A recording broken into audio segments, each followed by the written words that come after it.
Hey, welcome to Sports Unfolded, Season 2, Episode 2. I'm your host, Eric. My main man, Ron, right over there. How are you? Yeah. How are Yeah, you? ready to go. Still a little under the weather. I'm going to get through this show the best I can.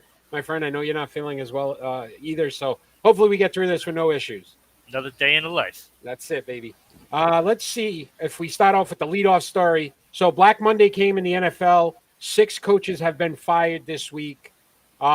Urban Meyers being the seventh coach that was fired, obviously, earlier in the season. So, we'll just go through each coach real quick, kind of our initial thoughts of if it was a good move or bad move by the team. So, the first one is David Culley. He got fired yesterday or today. I think it was today by the Texans. They went 4-13. Overall impression of that one. He had nothing to work with, so I mean, Yeah, I, I think I, out I of mean, all of these, he had no quarterback. I feel like he got the worst of the Yeah. bunch because we all expected this team to be absolutely nothing. Right.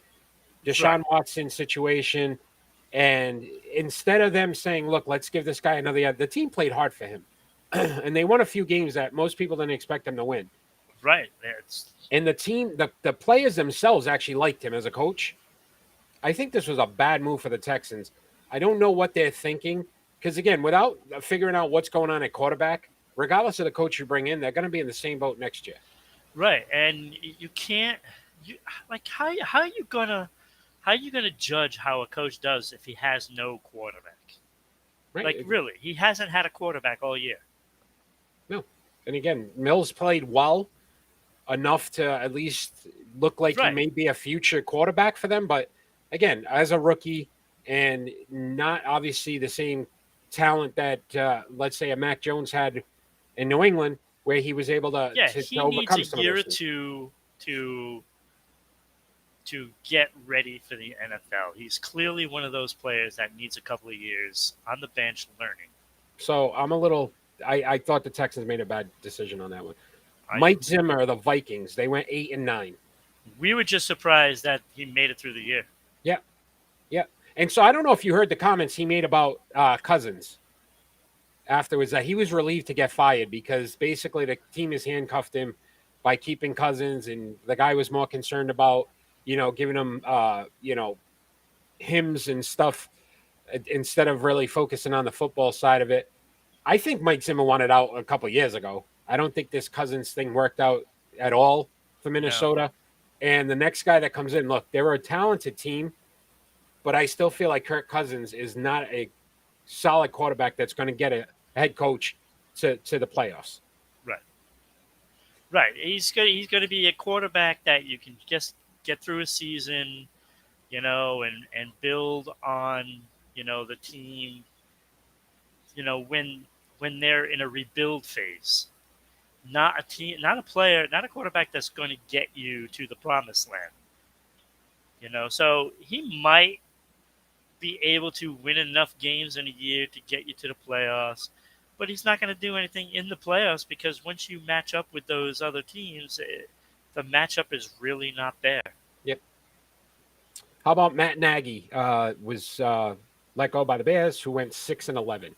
Not surprised. Not So surprised. this is my only question, and maybe you see if you feel the same way I do. You get a rookie quarterback, Yep. right? So they get Justin Fields, Yep. and now you're going to go into his second year now with a new offensive coach, Yep. new head coach. Yep. This is why some of these teams end up struggling for years Right. because there's no continuity. There's no, Right. way for these players to start to feel comfortable in the NFL because it's changing every year. Right. And if you have constant new head coaches and coordinators, uh, it's going to stunt your growth, and it could stunt it so bad that you never recover. So Like we've seen this so many times with the Jets. So many times. They go through coaches like, yeah. you know, So what about Brian Flores in Miami? So the Dolphins went 9-8. this is the one that actually got me a little irritated. I was bad. Because, you finally get a coach that can win you some ball games. And let me tell you, this team is overachieving Yeah, without a doubt. with Tua as quarterback, and I, you're in your division. You got to win your division games, correct? Yeah, that would be the That's first the and first thing. foremost. If you beat Bill Belichick twice in the year, what are you thinking? I don't You get it. found a coach that can beat him, and you just get rid of him because difference of opinions. Yeah, and I'm sure this is about the Tua thing, and Flores did not want Tua. And I think it just got to a point where the ownership said, well, he's our guy. But to me, if you don't allow your head coach to make the decisions, then you're obviously not going to be a well-run organization.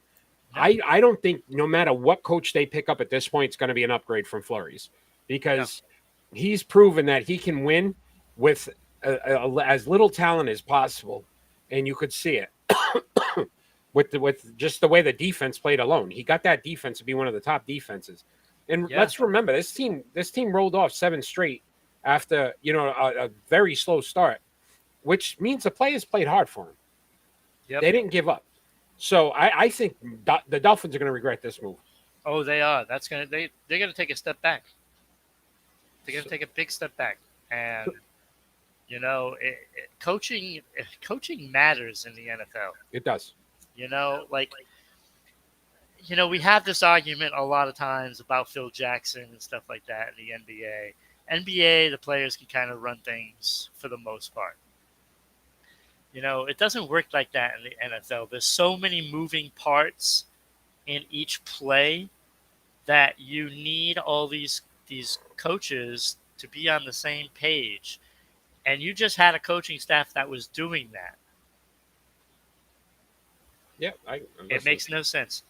I think that was a bad decision. Vic Fangio, the Broncos, 7-10.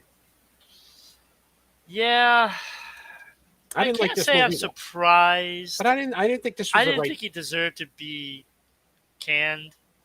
I think this is more that they're going to try to get a good coach, like a known coach, and they're going to try to get a top quarterback available, and they're going to make a run.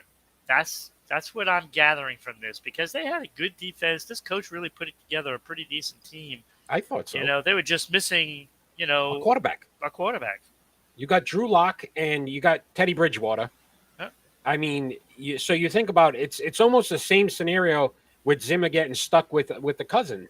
They didn't get him a good quality quarterback. The defense played very well. They ran the ball well. They just couldn't offensively do things.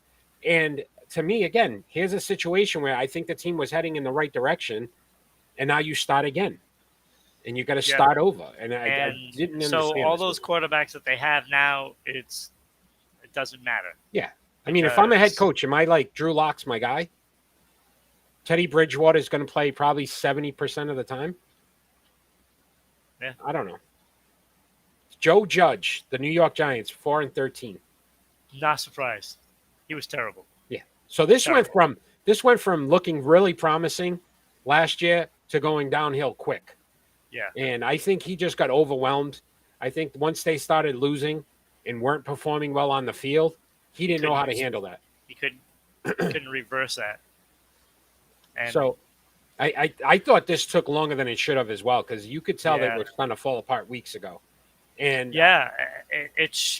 look, I'm surprised he didn't get canned after, the first half of the season, because it's really ugly.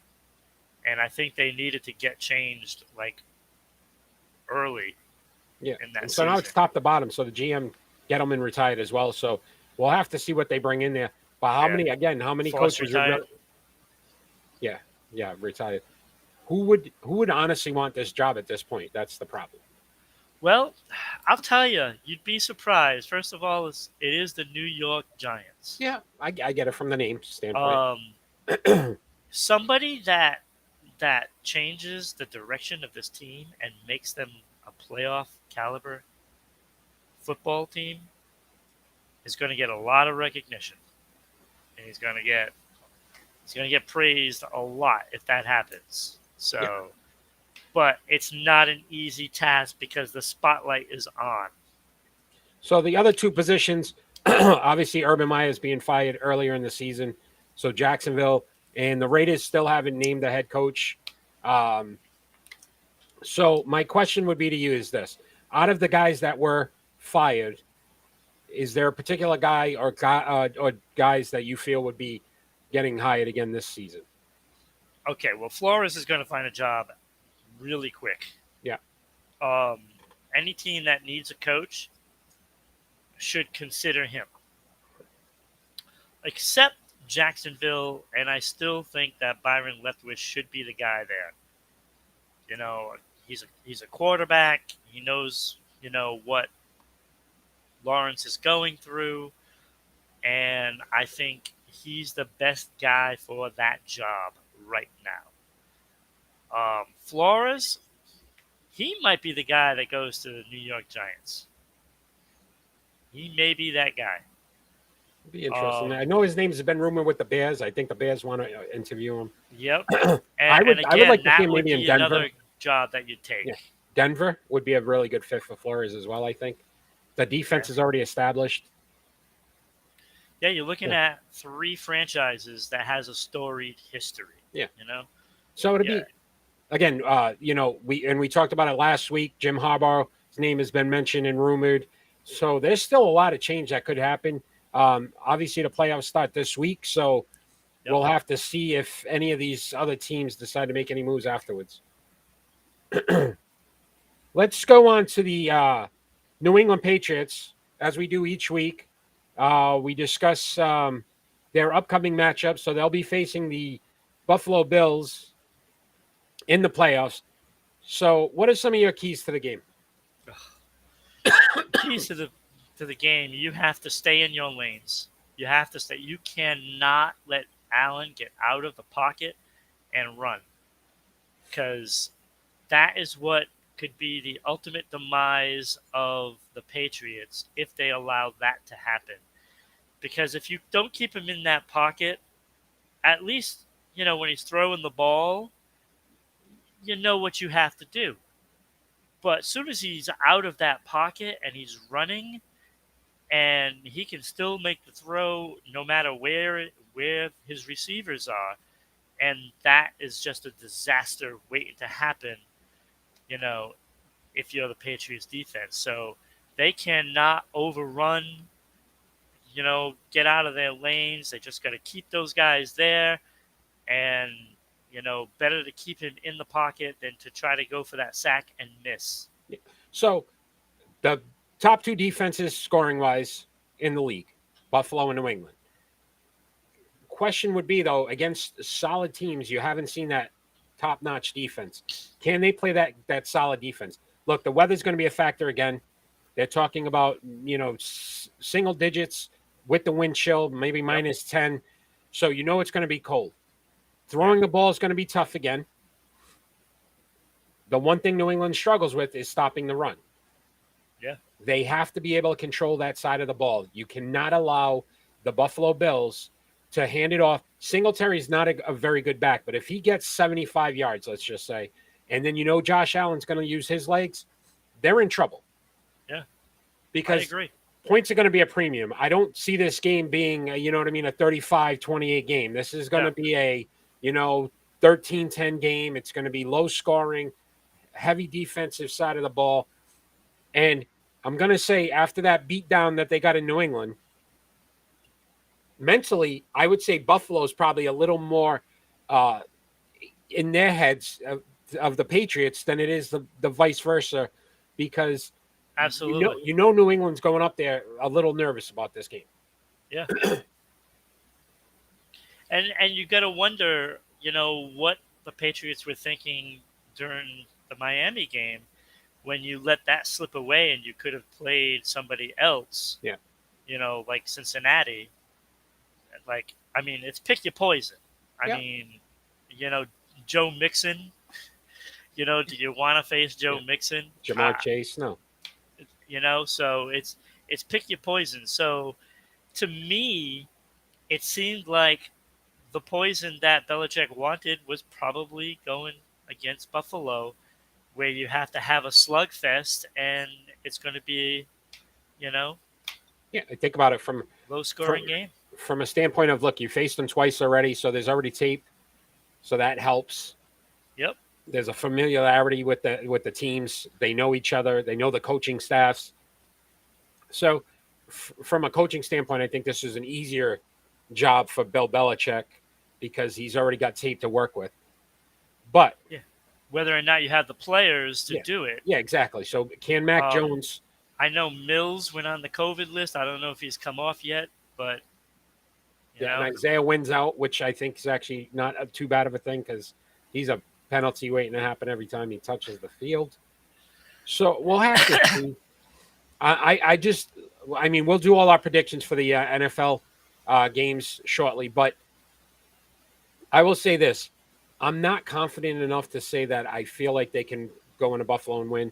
Not saying it's impossible, but they've got to play a lot of mistake-free football, yeah, and it's something they don't seem to do when they play teams that are actually like a playoff caliber team. right. So it'll be interesting to see if Bill can get them to understand turnovers and penalties are going to crush you in this kind of game. You can't afford them. So let's talk about, Especially when they lost that cool yeah, during the right? Miami game with Yeah, all those exactly, right? Some personal of those fouls. penalties. So, we'll have to see if they can straighten that out. That's the only shot I give them. That, and they got to be able to run the ball solid and obviously stop the run. So, we're going to talk about all the playoff games real quick, not give our predictions. We'll wait till the end of the show for that. But so let's talk Raiders, Bengals. What do you think? Uh, you know, This should the be the funnest. Bengals can be had.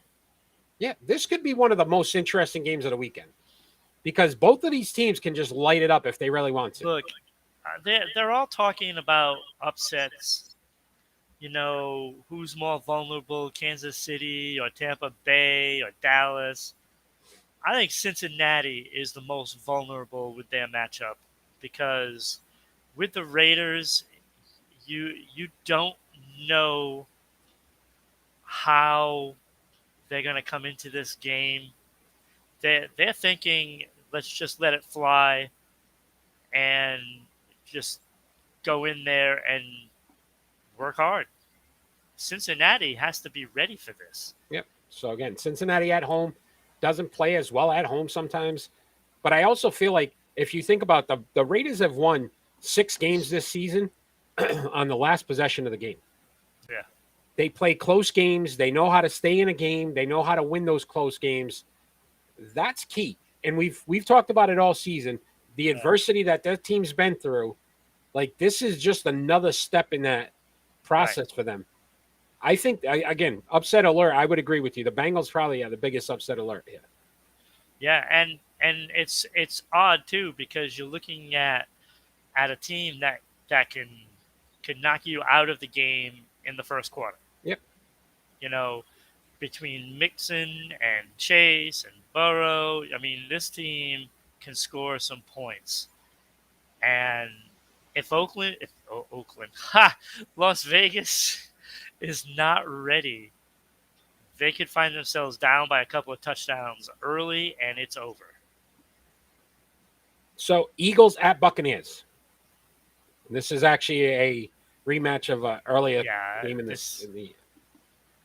Okay, Hurts is doing great. He can run the ball, and they have to watch out for that. But look, Tampa Bay is not going to lose to the Eagles. It's not happening. Not in the playoffs. It's not happening. The only thing I could say, can they get pressure on Brady?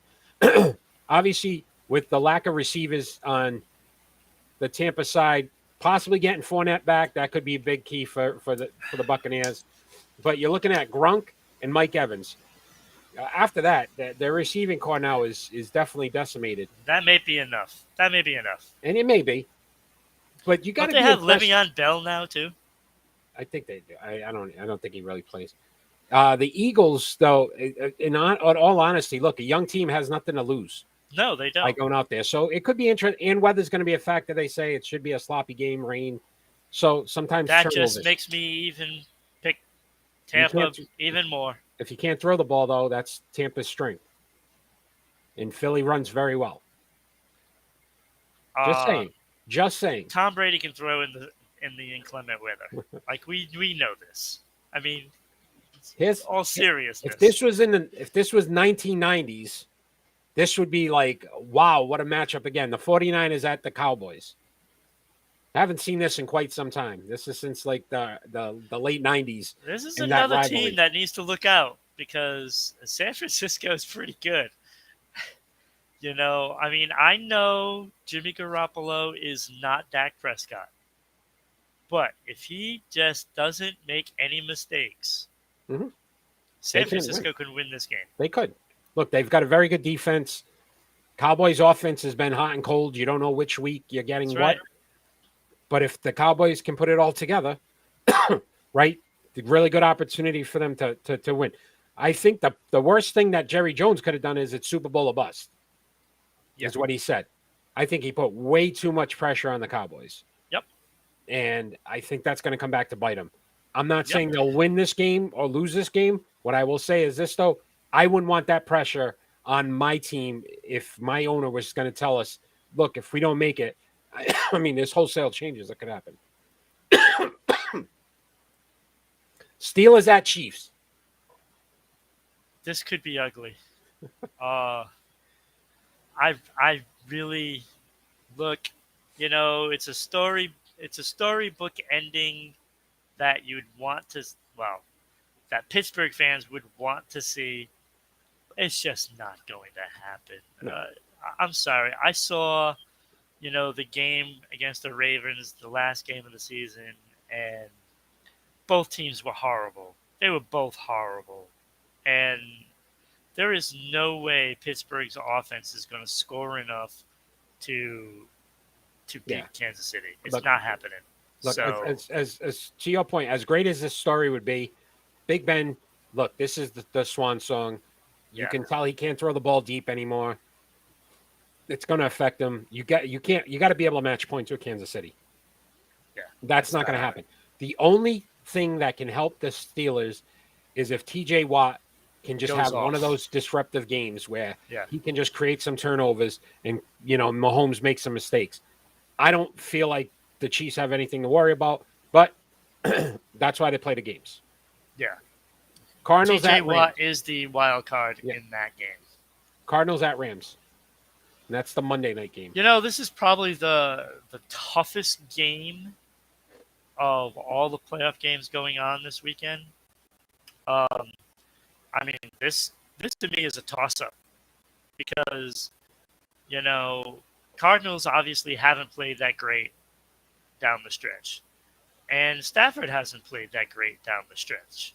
So, like I said, this could be a toss-up. This is one of those games where flip a coin and, that's who wins. Yeah. The only advantage is that the Rams are playing at home. And that might ultimately decide the game. So you would just have to blame it on Arizona for failing to win a game down the stretch. So I agree with you. Stafford's the key in this game. What's Stafford going to get? Detroit? He hasn't won a game in the playoffs. He's 0-3. Yeah. So even we could sit there and say, hey, Kyler Murray's first playoffs. Stafford hasn't performed well in the playoffs. He hasn't won a game either. So we'll have to see if, look, on the defensive side of the ball, both these teams have explosive defenses where they can be disruptive. Right. But the Rams on paper, again, we talked about it all year. They look like the team that should be able to get to the Super Bowl. Yeah. This is the start of that. This is the start of that. What about the two teams that have the bye? So the Packers and the Titans. Feel pretty good about the 1 seeds? Not for the Titans. Right? I feel the same way. I still feel like, I don't know. And even with Derrick Henry possibly coming back. To me, the Titans kind of got lucky they got the number 1 seed, to be honest with Tannehill. you. It's like there were plenty of chances for other teams to take that number 1 spot. Cincinnati, Buffalo, Kansas New City. England, and none of them took it. All right, my friend. Let's do. So I know you're so excited about this triple play. So as I've been getting more involved in this Bruins hockey, thanks to my hockey guy, I said let's decide between these three Bruins stars which we would start, bench, and cut. And the three stars are Brad Marchand, David Pastrnak, and Patrice Bergeron. And I believe I'm first this week, so I will go first. So I am starting Brad Marchand. 19 goals, 22 assists. He's a +5. So out of the three, though, he has the worst plus minus. But I just like the fact that, again, the 22 assists, he definitely gets a lot of people involved. In 19 goals, more than anybody else on this. Benching, David Pastrnak, and I watched that game last night, and what a great game he played. 16 goals, 14 assists, a +6. But that means I cut Patrice Bergeron. 11 goals, 17 assists. He's a +7. But if I'm just going off of this season and this season's numbers, out of the three, he's the worst performing. You're up, my friend. I can't even say you said worst and Patrice Bergeron in the same sentence. I'm saying the numbers. The numbers. Yeah, I got Get him numbers run. for Yeah, you. Penny wants. Get him run. I got numbers for you.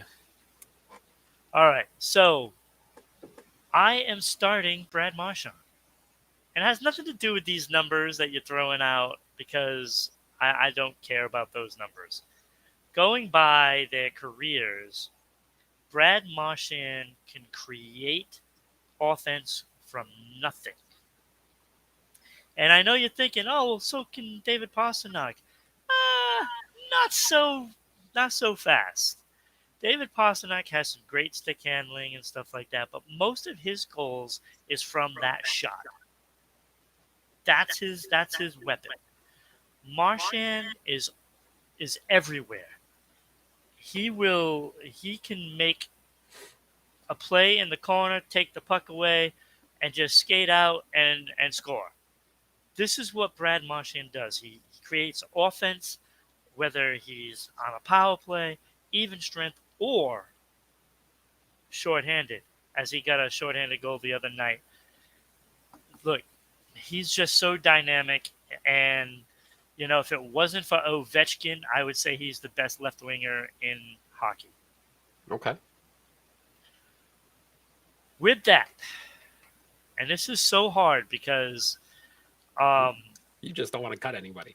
I don't want to cut anyone. But I'm going to bench Patrice Bergeron. And I know he's not a goal scorer like David Pastrnak is. And, David Pastrnak, at any moment, he could score. At any moment. Hat trick. But the thing that separates the two is more than just that goal scoring ability. Look, Bergeron is one of the best defensive forwards in hockey. And to go along with that offense, he can make people better on his team. And you can see that because like anybody they put on that right side is going to get points because him and Marchand find the player. And Bergeron has been doing that year after year after year after year. And then you throw in those face-offs. Like, those face-offs turn into offense all the time. And, there's no substitution for that well-rounded player that can shoot, that can pass, that can play defense, that can play on the face-offs, the locker room, that whole bit. He makes everyone better. Pastrnak does not make anyone else better. He makes himself better by making the plays.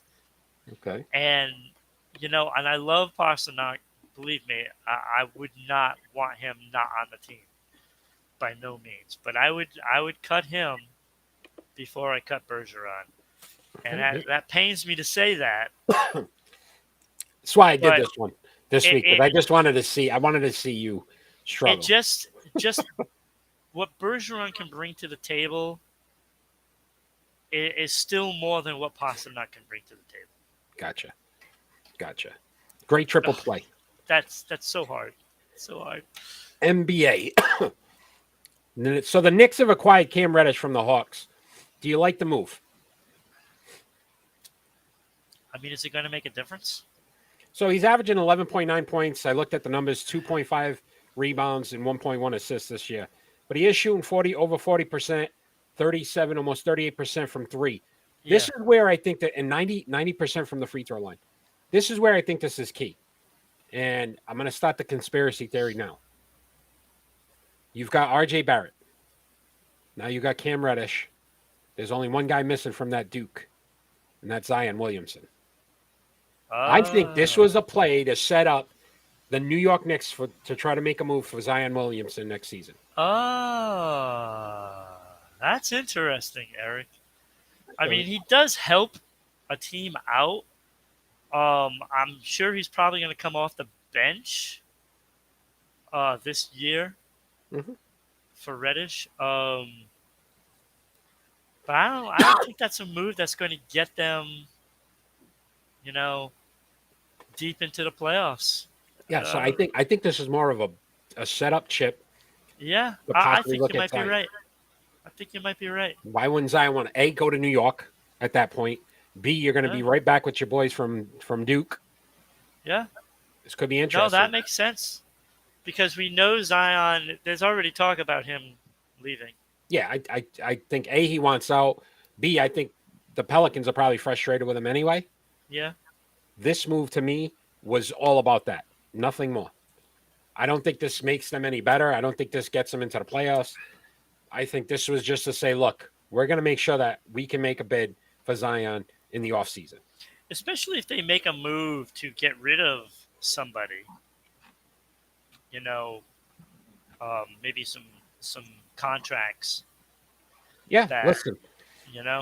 The Knicks are underperforming. We know it. But they're still not a bad team. And again, the East is all over the place. Who knows? 1 week it's you don't know who's going to be the best team in the East. And I'll tell you, if they can get Zion and keep those big players that intact, they'd be a tough team to beat. Yeah, that would be a force. So it'll be fun to see what happens next season. Yeah. If that happens. Yeah. So let's bring up wheels turning now. No, see, you didn't see that one coming, did you? No, I didn't see that one. So it'll be interesting to see. Let's talk about this player right here, and that would be Ja Morant and his Memphis Grizzlies. Oh, my Lord. So question is, are they contenders to win a championship? Yes. They're a contender. Right? So we think about where this team has been and where they're going. It's hard, because you're looking at Memphis and, they're down there in the fourth spot, right? Third now in the West. Oh, they passed up Utah? Yeah, they're 30 and 14, third in the West. So, it's interesting because, the game against Golden State really showed us that they can contend. Beating Golden State was huge. Huge for their morale. I mean, they've already won a bunch of games in a row. And so 11 straight. Yeah. And in that 11 straight win streak, they've beaten Golden State, Phoenix, and Brooklyn. Yeah. So you're beating some of the top teams in the NBA. So it's not like they're beating teams that aren't very good. Exactly. And look, I watched this kid play. I watched a couple of their games because and the hype is real. This kid's going to be a star. So good. So good. He's already becoming one now. And the thing with him, even when he's struggling, the team itself has seemed like they've got enough pieces around now where they're still contributing. I think yesterday they won and he only had 16 and 9. So it wasn't like he had a monster game. But again, he makes enough plays, and then the guys around him are making plays. He's making guys better. he reminds me a lot of like a Dwayne Wade, where when you started to look at him in Miami, he just seemed to make everybody else around him that much better just by his play. Yeah. No, I can see the comparison. It's and that's what you want from a player. Like you want that guy that can make other players better. We would like that type of guy here in Boston, Good luck on that one. but Although we the don't Jays are have starting that to guy. play. The Jays are starting to play now. Yeah, That's why I'm represent. but Morant is Oh, he's so a good. budding superstar, Very talented. and look, they're contenders with what they have right now. If they go out and they go get a player, Yeah. that Listen, this they will they be could active in the be trade they could deadline. end up being the favorite. Yeah, they'll make a move on the trade deadline. I can't see this team sitting still because they're right there. They're on the cusp. So if you enjoy what you're seeing, watch us every Friday night at 6 p.m. We're on Facebook, YouTube, Twitch, and Twitter. We're live. You can follow us on social media at Sports Unfolded on Facebook and Twitter, at Broadcasting RI on Twitter, Sports_Unfolded on Instagram. Don't have time to watch, listen to us on Amazon, Anchor, Google, Spotify. If you're in Southeast Connecticut, Public Access Channel 12, Tuesday nights, 10 p.m. We're on SEC TV. That's Public Access Channel 12. And you can watch the rerun of this show. And then obviously tune in on Fridays and let us know. We are live. We're interactive. So if you respond, we will respond back. So as you can see, Kenny tonight is joined us. So we're excited to have Kenny back on. So let's look at your main man here. So you're getting me into this hockey. So I watched a little bit of the Bruins. We're going to put this man up on the screen. And that's Tuukka Rask. And he made his return to the Bruins last night. What were your overall impressions of his performance? My impression is he played well, and he actually saved the Bruins bacon in the third period. Couple of breakaways. By saving two breakaways. That was impressive. I mean, he hasn't played since June, and he comes up with a 3-2 win over Philadelphia. Philadelphia has struggled this year, but they still have offensive talent, especially in like Giroux and several other good. Well, they were saying too during the broadcast, right? They've had an influx of injuries and guys out with COVID, and so they haven't had the full team together, Philly. So, I mean, from that standpoint, look at Boston. This was a big piece for them. You could see the excitement just in the crowd itself, having Tuukka back in goal. And considering the Bruins had three players on their defense that were from Providence, Vakanainen, Lewington, and Marchand. Or Arcan, however you want to pronounce him. So I thought 25 saves. One of them that got through, it was just a great shot, and it got deflected off the stick. And again, there was no way. His glove was where it should have been. Yep. And the deflection. So 92% save percent. I thought he was just, you know what it was? He was calm. Was it me? And that's the thing. Like and I see that from Jeremy Swayman. He has that calmness in him as well. He still has a lot to learn, of course. But Tuukka, he's so calm and cool and collective. And, when you have Ullmark in there, it's like a mad scramble. And it's so nerve-wracking. And I think that puts a lot more pressure on the Bruins, the defensemen, because of all that scrambling around when he can't cover a puck. Tuukka Rask covers the puck. He knows what to do. He very rarely makes a mistake in his angles. And you just see that poise. And, it's like watching that game last night, it reminded me of that. And I know at times we get on them for, not having that fire.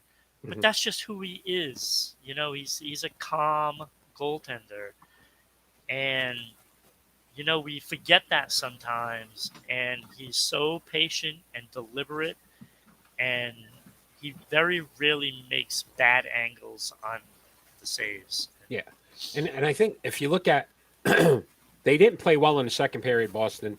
No, they didn't. And early into the third, they didn't look like they looked like they could have lost this game. And the one fact that I kept them in it was Tuca, because Yeah. you could see that again, you said the 2 breakaway stops, but he just seemed so calm in that net that it kept them under control, where Absolutely. they finally got the goal they needed to win that game. Absolutely. And that goes a long way. Look, like players like Fleury and Brodeur and Patrick Waugh. Look, this is them. Yeah. This is what they do. You know, that's the type of goaltender Tuukka Rask is. You know, and he has that calming effect with the team. You know, because when you are comfortable, where you make a mistake, he's going to be there to back you up. And even though, like on that deflected shot, he'll tell you, I should have had that one. Yeah, it just missed the glove. You know, it was right there.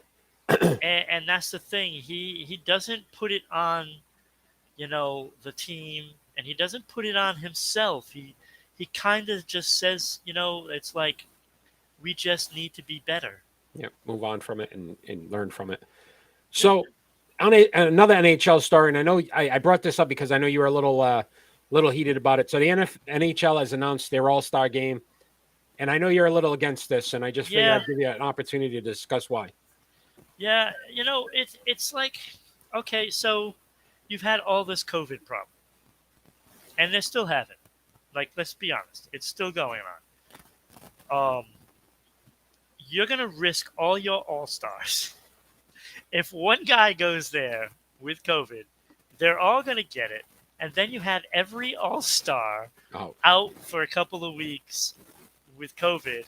So every team will now lose players and the top stars of the league. Yeah, it doesn't make sense. Is it worth it? No, I agree You with should you. just be rescheduling games and doing this. Yeah. It's not worth it to me. And you know, a lot of the players did not like the decision to not be in the Olympics. But yet you have the All-Star game. Yeah, which again, traveling. Those are what you cut out. Yeah. And it makes no sense to me. Agreed. And again, you think about the games when they shut down for a couple weeks, so he has opportunities to make those games up. I think fans would rather see that than see the All-Star game. I agree with you. I think you know, when we were discussing it yesterday, it makes no sense for the league. No. Like, I don't know what they're gaining because, again, you can't do a lot of the events that you would normally do during these. You know, it's different with the NFL Pro Bowl because the season's over. Yeah, so if something happens, those guys, Right. And the teams that are in the Super Bowl don't send their players anyway, so it's not like it affects that part of it either. So like, I don't like the All-Star games anyway in any league, but it made no sense to do it this time. You know, it's tough. It's a big money maker. It's going to be in Vegas. Yeah, all that great stuff. But it's really not worth the risk of the players. And if you lose, you know, even if like 20 players could go and get COVID there, that's 20 all-stars that you just put out for a couple of weeks. Be devastating to the league. And then there's going to be certain teams, if these guys go out, you know what I mean? But Marchand made it, correct? I don't know. I don't think so. I think it's just Bergeron. Bergeron made it. So let's just say Bergeron goes down. You know what I mean? Now you're out for 2 weeks when Boston is finally starting to get everybody back and healthy. Right. It could be devastating for their playoff opportunities. Exactly. Sarah, thanks for joining. So, face off, my friend. And with the upcoming playoffs, my question would be is this. Should the NFL change their replay rule to allow teams to challenge penalties? So one of us has to be for them changing the rule to allow them, and one has to be against. Kenny, if you're still on, you want to tell us who should be for and who should be against? Well, Sarah,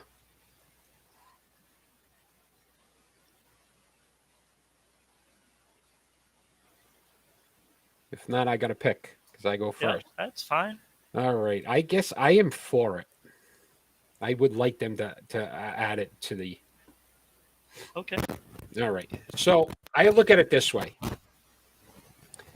There's been too many times where it's clearly blatantly not a penalty. Eric's against it. Never mind. So I guess I'm against it. So you're for it, Ron. I'm against it. Okay. All right. So here we go. So how I look at it this way: the NFL games, as it is, I mean, it's a game of inches. So sometimes, you know what I mean. I've seen them challenge a spot of a ball that really doesn't make a difference in the grand scheme of it. So why add more to the plate of the officials or anybody else? To me, leave it the way it is. It's only going to congest the game more and make it more difficult for these coaches to make decisions. And then you're talking about timeouts and things crucial when playoffs come around that you're going to end up losing because you're challenging a holding penalty or a pass interference that 95% of the time when these guys review them, they don't change them anyway, even when it's clear and blatant. I mean, I can remember the Saints Minnesota game where the guy basically took out the player and nothing got called. And even when they replayed it, nothing got called. So it doesn't matter. I don't think they've figured out a way to get their replays right anyway. How many yards did the Patriots get on that phantom slide hit? 15, correct? Yep. Personal foul added to the end of the play. Yep. Like he never touched him. Agreed. Never touched him. I think you absolutely have to add that in because it does change the game. Like you said with that Saints game, it changed the game and it changed the results of a game. You know, you can't keep getting these phantom calls and not be able to do anything about it. It's like you said, if they can do, 3 inches, on where a ball is spotted, then you should be able to do this. It is as clear as day. It just makes sense. And, they're still going to have the same amount of challenges in a game. They just have to think of when they can use it. And on a 15-yard penalty, you got to. I would hate to say like a fumble and the team wants to challenge it now and they're out of challenges because they challenged the penalty. And I just don't feel comfortable enough to say that the NFL is going to reverse. I'd love to see the percentages on how many get reversed on a challenge. Yeah, well, I mean, like I said, it should be like maybe not completely on every penalty call, like a holding or something like that, but on personal fouls, I think that should definitely be added. And and pass interference. I think those are the key ones that we're all looking at. And like all the stuff in the line of scrimmage, that's all scrums, and that's it could go either way. So on those calls, no, but on personal fouls and pass interference, I think you got to be able to challenge. Simple as that. I clearly want that. That's obvious. Best segment of the show, pick and roll. Pick and roll. Or whatever. Why? We're on the pick and roll. And what I will say is, huh? No, there was like some sort of a delay. It was kind of weird. Oh. So we're on the pick and roll. And season 2, episode 2, we went with the best number 2s all time in history of sports. And the players are Kevin Durant, Derek Jeter, Kawhi Leonard, Moses Malone. Wait. You said Kevin Durant. Oh, Kevin Garnett. I'm sorry. Kevin Garnett, Derek Jeter, Kawhi Leonard, Moses Malone, Jimmy Fox, and Eddie Shaw. And I'm first this week, so I'll start us off. So at number 6, I put Kevin Garnett. He only wore the number 2 for one season in Brooklyn, and I'm going to say it wasn't probably his best year. He did average 17.8 points a game, 10 rebounds, 3.7 assists, 15-time All-Star, was an MVP once in the league, 9-time All-NBA, 1-time champ, obviously with the Boston Celtics. And again, I couldn't legitimately call him one of the better number 2s when he only wore it for one season. which means the guy that I put at number 5, same scenario, Jimmy Fox. Again, only wore it for one season. Batted 325. We've talked about this guy several times on some of these lists. 9-time All-Star, 3-time MVP, 2-time World Series champ, and a Triple Crown. But again, not a true number 2. So I don't know. The website we get sometimes these information from, I don't know how they get their numbers because these guys legitimately weren't number 2s. Number 4, I put Kawhi Leonard. 19.2 points a game, 6.4 rebounds, 2.9 assists, 5 All-Stars, 5 All-NBAs, 2-time champion. Again, his injuries to me, I've really hurt him on where he would be ranked on this because he just seems like he's out more than he's playing, especially the last couple of years. So at number 3, Eddie Shaw. So 105 goals, 179 assists, 8-time All-Star, 2-time Cup winner, 4-time Hart winner. And again, I got some inside information. One of my buddies told me, my hockey guy, right, that he was considered one of the best defensemen before they, you know what I mean? So again, he's old school. I'm glad we threw him on the list. Number 2, I went Moses Malone, 20.3 points a game, 12.3 rebounds, 1.3 assists, 13-time All-Star, 8-time All-NBA, 3-time MVP, 1-time champ. So again, his numbers speak for themselves. But how do you not go with Derek Jeter at number 1? 310 batting average, 14-time All-Star, 5 Gold Gloves, 5-time champion. Derek Jeter has to be the best number 2 of all time.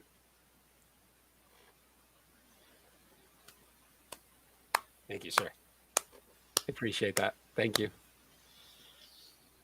The only difference that I have is I put Jimmy Fox and Kevin Garnett tied for 5 because they each only played one season with number 2.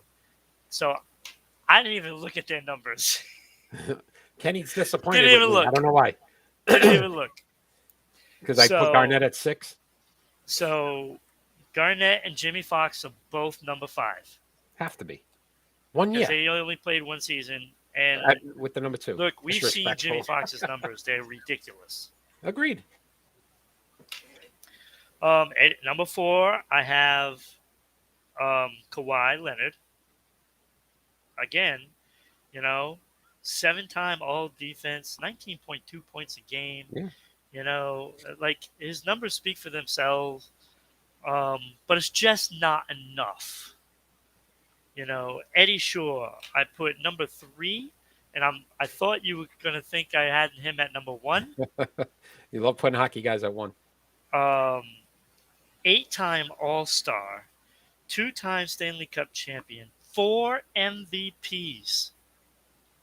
Like, the numbers are ridiculous. Yes, 105 goals, 254 points. He had less points than games played.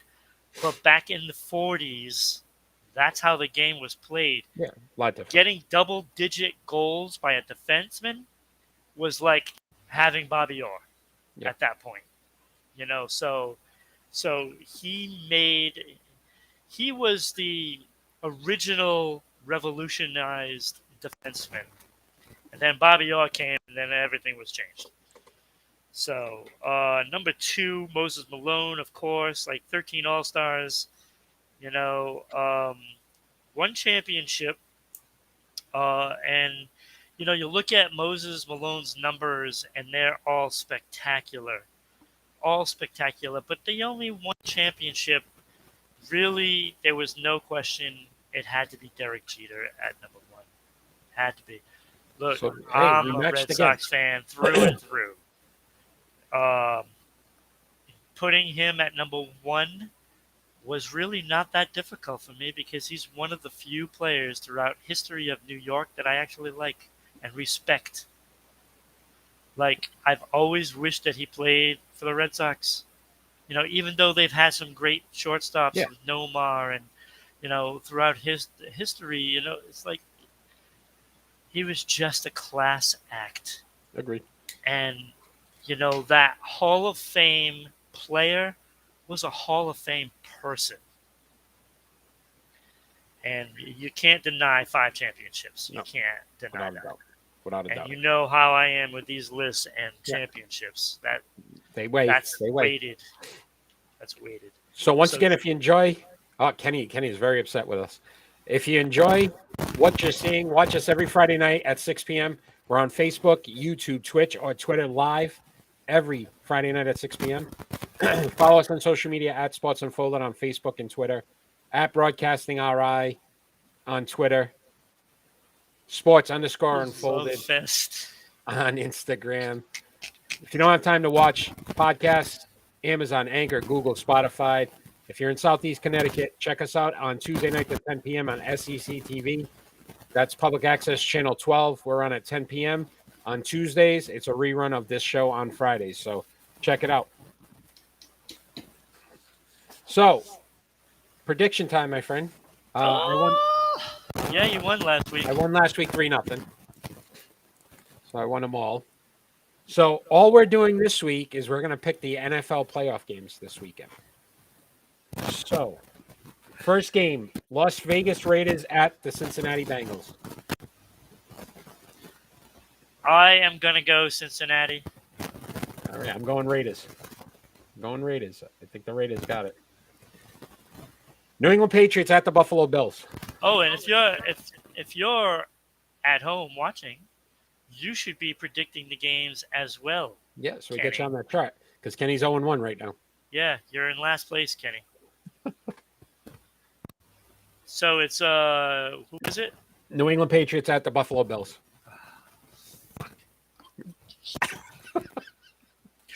That's our first switch, huh? Hey.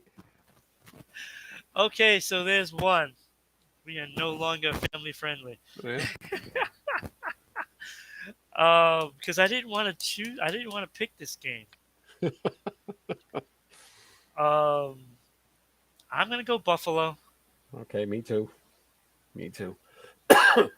Philadelphia crap. at Tampa Bay. Buccaneers.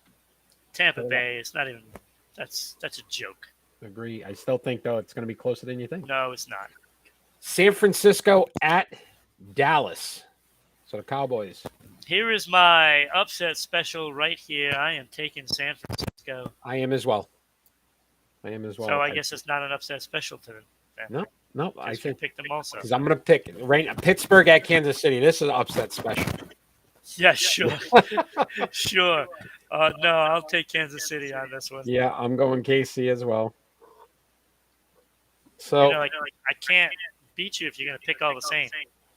well, we've picked one difference so far. Arizona at the Rams. Kenny got Pitt. Kenny's taking Pittsburgh, so Kenny definitely doesn't want to win this thing. So Kenny's open too. I am going. He's open Jared Goff with the Steelers. That's what he wants. Who do you got? I'm going Rams. I'm going Cardinals. I'll go Cardinals. I'll go a little different. Kenny will get a win this week for that.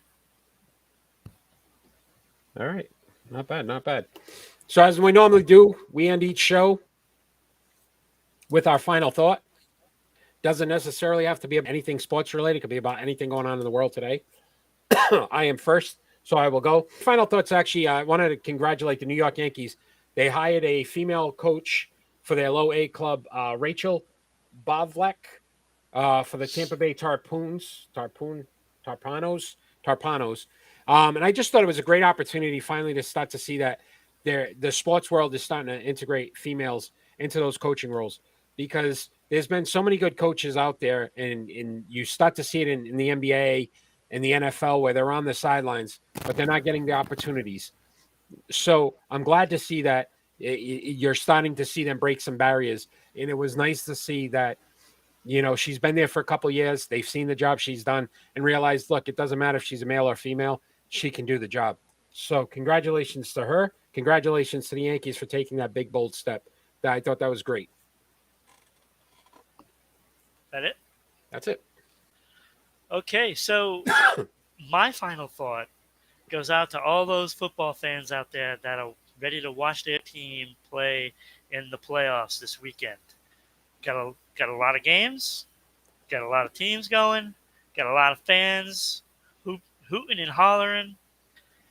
Just please, when your team loses, and there will be 6 teams losing this weekend and being knocked out of the playoffs, please be respectful for those players that got to the playoffs.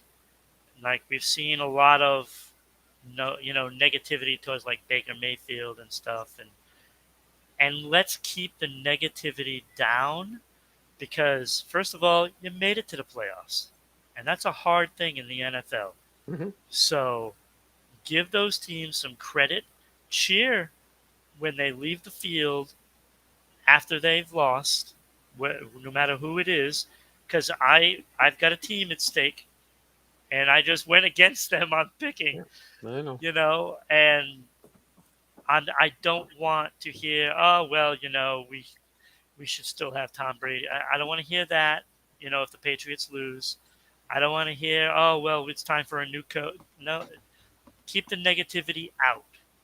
Keep the negativity out. Enjoy the game. Enjoy that your team made it to the playoffs. And remember, there's always next year, because it is a game, and that is all sports. Agreed. Great point. Great point. Ron, fun show. Thank you. Appreciate your time. As always. Appreciate everybody that joined. Sarah, Kenny, our main man, our other main man. Yeah. He's known as the other main man. Tomorrow, we are going to do our NFL playoff preview show. So we'll set that up. Maybe we'll get Kenny to join us so he can. Jared Goff did not make the playoffs. So that's already one of his. He was so close. He was. He almost made it. So check us out tomorrow for that. Enjoy the playoffs, and then we'll see you next Friday. Absolutely. All right. Peace. Have a good night, everyone.